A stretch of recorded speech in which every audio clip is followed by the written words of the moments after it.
নিউটাউন সার্বজনীন দুর্গোৎসব কমিটি প্রত্যেক বছরই চমক দিয়ে থাকে। কখনো নারী পুরোহিত, তো আবার কখনো কোমল গান্ধারের মতন থিম। তাই উত্তর থেকে দক্ষিণ দর্শনার্থীরা ভিড় জমায় এই নিউটাউন সার্বজনীন দুর্গোৎসব কমিটির পুজো দেখার জন্য। আর এবছর চতুর্থতম বর্ষে তাদের থিম ফুলের সাজে ফুলের মাঝে মা দুর্গা মোদের মাঝে, অর্থাৎ যে কোনো পুজোয় ফুল ছাড়া অসম্পূর্ণ। আর সেই ফুলকেই এবার থিম করেছেন নিউটাউন সার্বজনীন দুর্গোৎসব কমিটি। প্রায় 2.5 লক্ষ স্কোয়ার ফিট নিয়ে তাদের এই পুজো মণ্ডপ তৈরি হচ্ছে।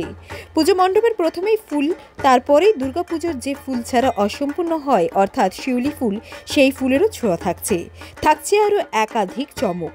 আর আগামী 21শে সেপ্টেম্বর থেকেই খুলে যাচ্ছে দর্শনার্থীদের জন্য নিউটাউন সার্বজনীন দুর্গোৎসব কমিটির গেট।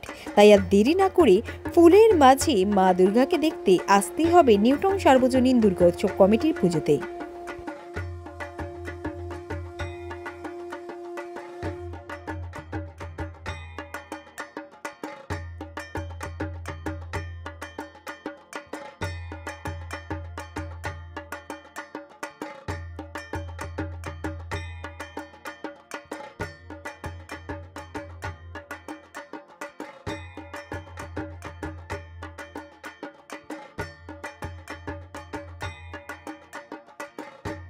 যেটা কলকাতায় হয়তো এর আগে কখনো হয়নি, সেরকম যেটা হতে চলেছে। আর্টিস্ট রিন্টু দাস অনেক এটার উপরে কাজ করেছে। যে প্রত্যাশা নিয়ে লোকে নিউটাউন সার্বজনীন দেখতে আসে, তার থেকে বেশি কিছু পেতে চলেছে এবারে পুজোর একটা উন্মাদনা সত্যি কলকাতার মধ্যে আলাদা।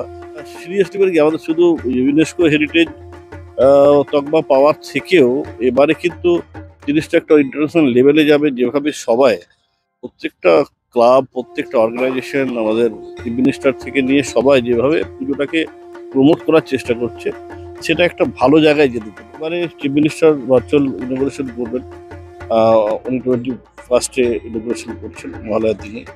তো আমরা সেই থেকে আমরা লোকজন মহালয়া ইনোগ্রেশন চিফ মিনিস্টার করে দেওয়ার পরে তার কিছু হতে পারে না।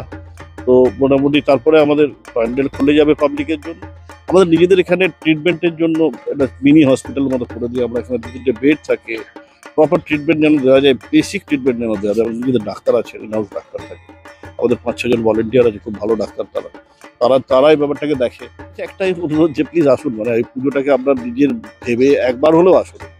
এলে আমার মনে হয় না আপনি ডিসঅ্যাপয়েন্টেড হবেন, মানে আপনাদের ভালো লাগবে। আবার বলছি, আবার আর্টিস্ট এবারে অনেকটা এটার উপরে কাজ করেছেন। অ্যান্ড আপনারা সবাই প্লিজ একবার হলেও আমাদের কাছে আসুন, আমাদের পুজো দেখুন।